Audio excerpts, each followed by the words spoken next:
नमस्कार, welcome to NCERT solution. मैं हूं गगन और आज हम स्टार्ट करेंगे लीनियर इनइक्वालिटीज एक्सरसाइज 5.1। सबसे पहले समझते हैं कि इनइक्वालिटी होती क्या है।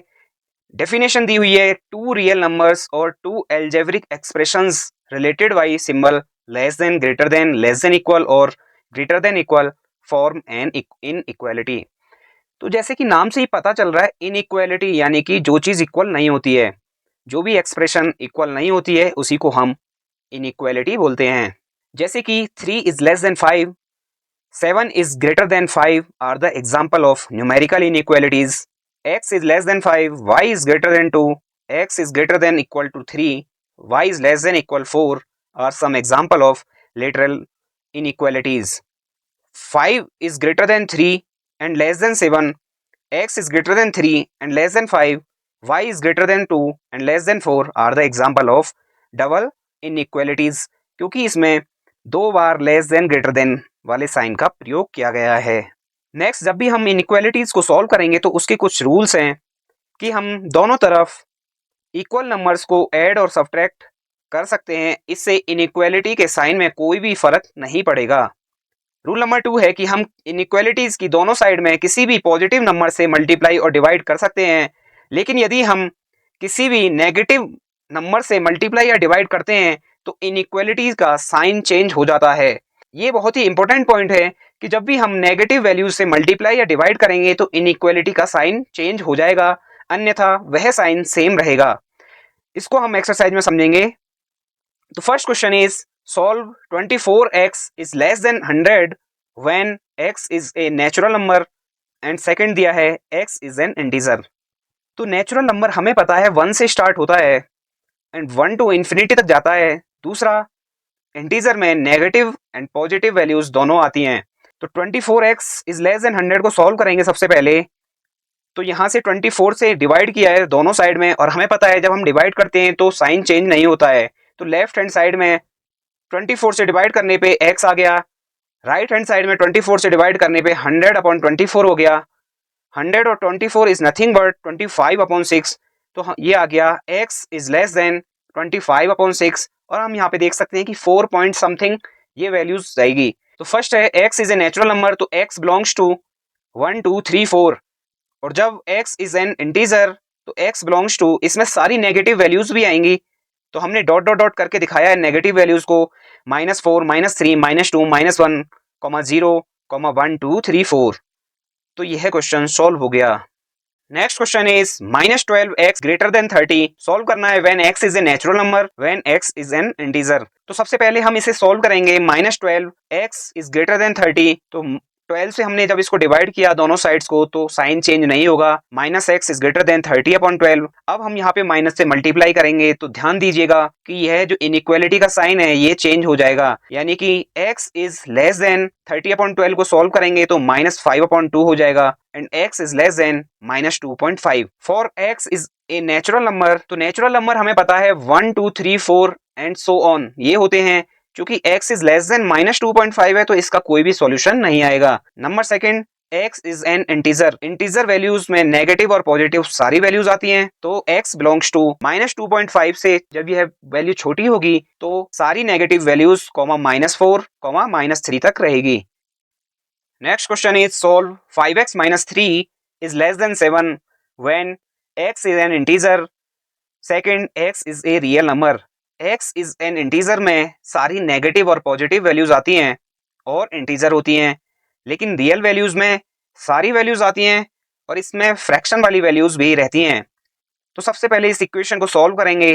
5x - 3 इज लेस देन 7 दिया है। 5x इज लेस देन, जब हम -3 को राइट हैंड साइड ले जाएंगे तो 5x लेस देन 7 + 3 यानी कि 10 हो गया और x इज लेस देन 2 आ गया। First, x is an integer. x जब इंटीजर होगा और लेस देन 2 है तो सारी नेगेटिव वैल्यूज 0 1 रहेगा। जब x is a real number तो हम इसको, ब्रैकेट हमने पढ़े थे, एक स्मॉल ब्रैकेट है और एक स्क्वायर ब्रैकेट है। तो जहाँ पे इक्वल टू का साइन आता है वहाँ स्क्वायर ब्रैकेट आता है और जहाँ पे इक्वल टू का साइन नहीं होता वहाँ पे हम स्मॉल ब्रैकेट का यूज करते हैं। सेकंड थिंग, इन्फिनिटी जहाँ पे आएगा वहाँ पे ओपन ब्रैकेट ही आएगा, ओपन इंटरवल ही आएगा। तो इसको हमने लिख दिया x belongs to open interval minus infinity comma 2 और स्मॉल ब्रैकेट क्लोज कर दिया क्योंकि यहाँ पे इक्वल टू का साइन नहीं है। तो इस तरीके से हमने यह क्वेश्चन सॉल्व कर लिया। Next question is 4x plus 3 is less then 5x plus 7। इन दोनों इक्वेशंस को सॉल्व करना है, लेकिन एक बात ध्यान रखनी है कि माइनस साइन जहां पे आएगा और जब हम माइनस की मल्टीप्लाई करेंगे तो इन इक्वालिटी का साइन चेंज हो जाएगा। तो 5x x वाले टर्म्स को एक साथ कर दिया और जो न्यूमेरिकल वैल्यूज है उनको एक साथ रख दिया। तो 4x minus 5x is less then 7 minus 3 minus x is less then 4। अब यहाँ पे हमें माइनस से मल्टीप्लाई करनी पड़ेगी तो इनइक्वालिटी का साइन चेंज हो जाएगा, x is greater than minus 4। और for real numbers x belongs to, चूंकि यहाँ पे इक्वल टू का साइन नहीं है तो स्मॉल ब्रैकेट ही आएगा, small bracket -4 comma infinity small bracket close. Next question 3x minus 7 is greater then 5x minus 1। x वाले टर्म एक साथ, न्यूमेरिकल वैल्यूज एक साथ आ गया। -2x इज ग्रेटर देन 6, -2 को दूसरी साइड ले गए तो -x इज ग्रेटर देन 3 और माइनस से अब मल्टीप्लाई करेंगे तो x इज लेस देन -3। इसको हम जब इंटरवल में लिखेंगे तो x belongs to minus infinity comma -3 और दोनों ही स्मॉल ब्रैकेट रहेंगे। Next question is 3 into 2 minus x is greater than equal 2 into 1 minus x. इसको सॉल्व करेंगे, ब्रैकेट्स को ओपन करेंगे तो 6 minus 3x is greater than equal 2 minus 2x। x वाले टर्म एक साथ, न्यूमेरिकल वैल्यूज एक साथ, -3x plus 2x is greater than equal 2 minus 6, minus x is greater than equal -4। Minus से जब मल्टीप्लाई करेंगे तो x is less than equal to 4। और इसको इंटरवल्स में कैसे लिखेंगे, क्योंकि x 4 से छोटा और बराबर है तो open interval minus infinity comma 4 और square bracket close. Next question 2 into 2x plus 3 minus 10 is less then 6 into x minus 2। Brackets को सॉल्व करेंगे, 4x plus 6 minus 10 is less then 6x minus 12, 4x minus 4 is less then 6x minus 12। x वाले term एक साथ, numerical values एक साथ तो -2x is less then -12 plus 4, -2x is less then -8। Minus से multiply करने पर इनइक्वालिटी का साइन चेंज हो जाएगा तो x इज ग्रेटर देन 4 हो गया। इसको हम इंटरवल में शो करेंगे तो x belongs to open interval 4 comma infinity और ओपन इंटरवल क्लोज हो जाएगा। Next question 37 minus 3x plus 5 is greater than equal 9x minus 8 into x minus 3। इसको सॉल्व करेंगे, 37 माइनस 3x माइनस 5 हो गया is greater than equal 9x minus 8x plus 24 हो गया। x वाली वैल्यूज एक साथ, न्यूमेरिकल वैल्यूज एक साथ तो -4x is greater than equal -8 हो गया, -x is greater than equal -2 हो गया। जब माइनस से मल्टीप्लाई करेंगे तो x is less than equal 2 हो गया। अब x is less than equal 2 को इंटरवल में शो करना है तो x belongs to small bracket minus infinity comma 2 और square bracket close. Okay, next question is 3x minus 2 is less than 2x plus 1। अब इसको हम नंबर लाइन पे भी शो करेंगे। सबसे पहले इक्वेशन को सॉल्व करेंगे, x वाले टर्म एक साथ, न्यूमेरिकल वैल्यूज एक साथ तो 3x minus 2x is less then 1 plus 2, x is less then 3। और इसको जब हम रियल नंबर्स में डिनोट करेंगे तो x belongs to minus infinity comma 3 और स्मॉल ब्रैकेट क्लोज।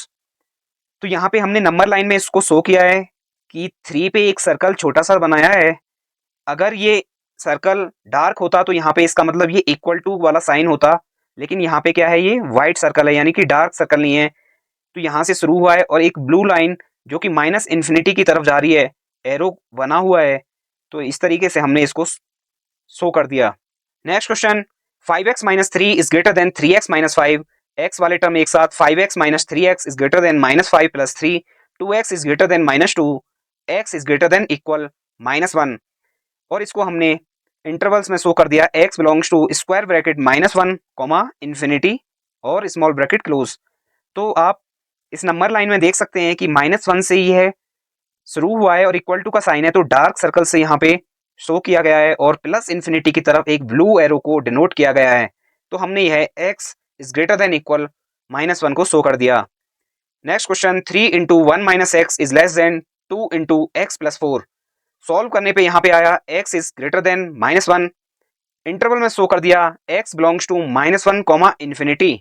इसको हमने नंबर लाइन पे दिखाया है क्योंकि यहाँ पे इक्वल टू का साइन नहीं है तो एक व्हाइट सर्कल से यहाँ पे डिनोट किया है जो कि प्लस इन्फिनिटी की तरफ एक ब्लू एरो से इंडिकेट कर रहा है। Next question is Ravi obtained 70 and 75 marks in first two unit test, find the minimum marks he should get in the third test to have an average of at least 60 marks। तो question में पूछा है कि रवि के दो test में 70 और 75 marks आए हैं, उसे तीसरे टेस्ट में कम से कम कितने मार्क्स चाहिए कि उसका जो एवरेज है वो एट लीस्ट 60 नंबर का बने। तो हमने मान लिया कि let x are the mark got in the third test, तीनों का एवरेज यानी कि 70 plus 75 plus x upon 3 greater than और इक्वल टू 60 होना चाहिए। जब इस इक्वेशन को सॉल्व करेंगे तो 145 plus x is greater than 180 और x is greater than equal to 35। तो उसको एटलीस्ट 35 मार्क्स तो आने ही चाहिए अगर उसे एवरेज 60 रखना है। तो next question is find all pairs of consecutive odd positive integers both of which are smaller than 10 such that their sum is more than 11।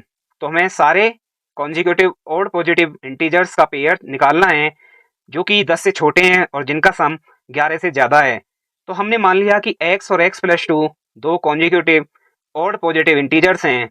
According to the question दिया है कि दोनों के दोनों ही 10 से छोटे यानी x इज लेस देन 10 और दूसरा x plus 2 is also less than 10। Second condition है कि उनका सम 11 से ज्यादा होना चाहिए। तो x plus 2 is greater then 11, 2x is greater then 9 and x is greater then 4.5। दो कंडीशन हमारे पास आ गई हैं, x is greater then 4.5 and less than 10। इनके बीच में जो ऑड नंबर आते हैं वो आता है, अगर x की वैल्यू 5 लेंगे तो दूसरा कॉन्जिक्यूटिव ऑड पॉजिटिव इंटीजर आ गया 7 और यदि x को 7 लिया जाए तो 9 आ गया। तो पेयर आ गए 5,7 7,9। यदि हम 9 को लेते हैं तो दूसरा पेयर में जो आएगा वो 11 आएगा और जो हमारी शर्त है कि 10 से छोटा होना चाहिए वो उसको फुलफिल नहीं करेगा। तो यहाँ पे दो ही पेयर आएंगे। Next question find all pairs of consecutive even positive integers both of which are larger than 5 such that their sum is less than 23। तो अब यहाँ पे 5 से बड़े इवन पॉजिटिव इंटीजर होने चाहिए और उन दोनों का सम 23 से छोटा होगा। तो इसको सॉल्व करते हैं। Given that x and x plus 2 is greater than 5 यानी कि दोनों के दोनों ही 5 से बड़े हैं एंड दोनों का जो सम है इज लेस देन 23। तो 2x is less then 21 and x is less then 10.5। यहाँ पे भी दो कंडीशन आ गई, x is greater than 5 and less than 10.5। तो यहाँ पे हम x की वैल्यूज पुट करेंगे। 5 से बड़ा है, इवन है यानी कि 6 आ जाएगा। 6 के साथ में जो कॉन्जिक्यूटिव इवन पॉजिटिव आएगा वो आएगा 8। तो 6,8 एक पेयर हो गया। अब x की वैल्यू 8 लेंगे, 8 के साथ में दूसरा पेयर आ गया 10। ऐसे ही 10 लेंगे तो 10 के साथ में आ गया 12। अब 12 लेंगे तो 12 के साथ में आ गया 14। 12 और 14 मिलके जो सम है वो 26 बनाते हैं। तो ये हमारी कंडीशन फुलफिल नहीं करेगा, तो इसके आंसर में 3 पेयर आ जाएंगे। Next question is the longest side of a triangle is 3 times the shortest side and the third side is 2 cm shorter than the longest side. If the perimeter of the triangle is at least 61 cm, find the minimum length of the shortest side। तो दिया हुआ है कि जो longest side है वो 3 times है shortest side की। तो हमने शॉर्टेस्ट साइड को मान लिया कि x सेंटीमीटर है, तो लॉन्गेस्ट साइड हो जाएगी 3x सेंटीमीटर और थर्ड साइड दी है कि वह 2 सेंटीमीटर कम है लॉन्गेस्ट साइड से और लॉन्गेस्ट साइड है 3x सेंटीमीटर माइनस 2 सेंटीमीटर हो जाएगा। पेरीमीटर हमें पता है तीनों भुजाओं का सम यानी सम ऑफ 3 साइड्स होता है। तो x plus 3x minus 2 is greater than equal 61 centimetre दिया है। इसको जब सॉल्व करेंगे तो x is greater than equal to 9 आएगा। तो minimum length of shortest side क्या हो जाएगा, 9 सेंटीमीटर हो जाएगा। आई होप कि यह वीडियो आपको पसंद आई होगी। वीडियो पसंद आई है तो वीडियो को लाइक कीजिए, चैनल को सब्सक्राइब कीजिए। जय हिंद।